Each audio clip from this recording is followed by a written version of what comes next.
National Weather Service in Fort Worth has issued a severe thunderstorm warning for northern Parker County in north-central Texas, east-central Palo Pinto County in north-central Texas until 2:30 p.m. Central Daylight Time. At 1:38 p.m. Central Daylight Time, a severe thunderstorm was located near Mineral Wells, moving northeast at 25 miles per hour. Hazard, 60 miles per hour wind gusts and quarter-size hail. Source, radar indicated. Impact, hail damage to vehicles is expected. Expect wind damage to roofs, siding, and trees. This severe thunderstorm will be near Cool, Mineral Wells, and Lake Mineral Wells around 1:45 p.m. Central Daylight Time. Fouville around 2:15 p.m. Central Daylight Time.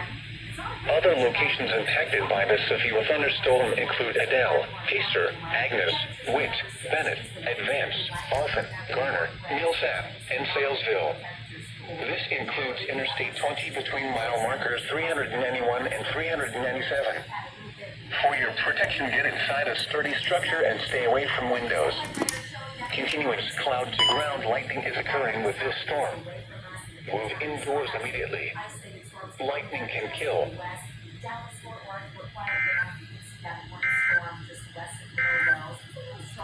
The current time is 1:40 p.m.